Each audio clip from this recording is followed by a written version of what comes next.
இது யாருக்கு தெரியாது பாரு. பெரிய இன்ஜினியர் வேற 7 வருஷம் உட்கார்ந்து படிக்கணும். வணக்கம் நண்பர்களே, நான் உங்கள் கிஷோர். இன்றைக்கி நம்ம என்ன பார்க்க போகிறோன்னா, நீங்கள் நிறையா பேர் இந்த மாதிரி ஒரு டிசைனை பார்த்துருப்பீங்க. இதில் எப்படி வந்து சர்க்கிள் மேலேயும் அப்புறம் உள்ளேயும் வந்து அதே ஷேப்பில் எப்படி எழுதுறாங்கன்னு உங்களுக்கு தெரியாதுல்ல. அதே மாதிரி எப்படி அந்த சர்க்கிளோட கர்வ் மேலே எழுதுறாங்க, எப்படி அதே மாதிரி பண்ணுறாங்கன்னு உங்களுக்கு தெரியாதுல்ல. அதை இந்த வீடியோவில் பார்ப்போம். நம்ம இதுக்காக நான் யூஸ் பண்ண டூல் என்னென்னா இல்லுஸ்ட்ரேட்டர், அடோப் இல்லுஸ்ட்ரேட்டர். ஓகேவா? இது ஓப்பன் பண்ணதும் நியூ ஃபைல் ஓப்பன் பண்ணிக்கோங்க. ஃபஸ்ட்டு ஒரு சர்க்கிளை வச்சுக்கோங்க. லெஃப்ட்டில் பார்த்தீங்கன்னா ஃபுல்லாக டூல் பாராக இருக்கும். அந்த டூல் பாரில் ஷேப்ஸ் டூல் இருக்குது. அதில் டிஃபால்ட்டாக வந்து ரெக்டாங்கிள் தான் இருக்கும். நீங்கள் என்ன பண்ணுங்கள், அதை ரைட் கிளிக் பண்ணி அப்படியே சர்க்கிள் கிளிக் பண்ணிக்கோங்க. கிளிக் பண்ணிட்டு அப்படியே இந்த ஒயிட் ஸ்பேஸில் கிளிக் பண்ணி அப்படியே இழுத்திங்கன்னா அப்படியே ஒரு சர்க்கிள் வந்துடும்.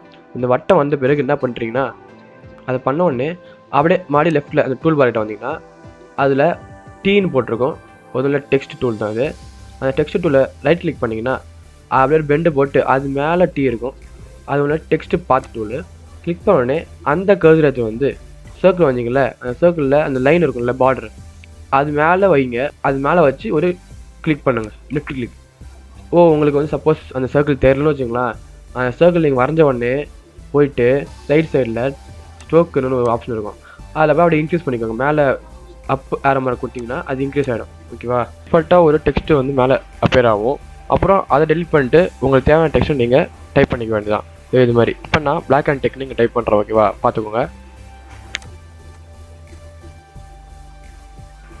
இதுலேயே எப்படி சர்க்கிள் உள்ளே வரையலாம் அப்படின்னு சொல்லிட்டு அந்த டவுட்டும் இருக்கும் சில பேருக்கு.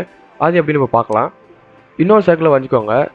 அதை கிளிக் அண்ட் ட்ராக் பண்ணி சென்டர் ஆக்கிக்கோங்க. மறுபடியும் டெக்ஸ்ட் பார்ட் வந்து கிளிக் பண்ணிக்கோங்க. கிளிக் பண்ணிவிட்டு அந்த சர்க்கிளோட பார்டரில் கிளிக் பண்ணிக்கோங்க. அப்புறம் உங்களுக்கு தேவையான டெக்ஸ்ட்டை டைப் பண்ணி அதை செலக்ட் பண்ணிக்கோங்க. செலக்ட் பண்ண கையோட அப்படியே மேலே பார்த்தீங்கன்னா டைப்னு ஒரு ஆப்ஷன் இருக்கும். அதில் கிளிக் பண்ணி அப்படி கீழே பார்த்தீங்கன்னா வந்தீங்கன்னா டைப் ஆன பார்ட்னு ஒரு ஆப்ஷன் இருக்கும். அது மேலே மவுஸை வச்சிங்கன்னா அப்படியே இன்னொரு ஆப்ஷன் காட்டும். அதில் அப்படி பார்த்தீங்கன்னா வந்தீங்கன்னா டைப் ஆன பாத் ஆப்ஷன்ஸ்னு இருக்கும். அதை கிளிக் பண்ணி வர பாப்பப்பில் ஃப்ளிப்னு ஒரு டிக் பாக்ஸ் இருக்கும். அதை கிளிக் பண்ணி ஓகே பண்ணிக்கோங்க. அவ்வளோதான். நீங்கள் செலக்ட் பண்ண வேர்டு வந்து அப்படியே உல்ட்டாவாக உள்ளே வந்துடும். அதாவது சர்க்கிள் உள்ளே வந்துடும். ஓகேவா? அதே போல் இந்த மாதிரி டிஃப்ரெண்ட்டாக வந்து ஏகப்பட்ட ஸ்டைல்ஸ் இருக்குது. அதான் ஒன்றா பார்க்கலாம். பாருங்கள். அப்படியே பார்த்துட்டு இந்த வீடியோ எண்ட் பண்ணிக்கலாம். ஓகேவா?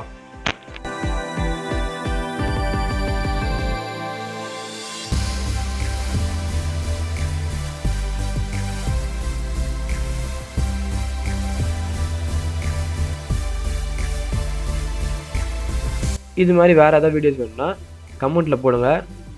அதே மாதிரி உங்களுக்கு டெக்கை பற்றி எந்த டவுட் இருந்தாலும் கீழே ஒரு கமெண்ட்டை போட்டுருங்க. என்னால் முடிஞ்ச அளவுக்கு சீக்கிரமாக அதை வித்தின் அ டே உள்ள உங்களுக்கு வீடியோ அப்லோட் பண்ணி தரேன். அட்லீஸ்ட் உங்கள் கமெண்ட்டுக்கு ரிப்ளை பண்ணி விட்டுறேன்.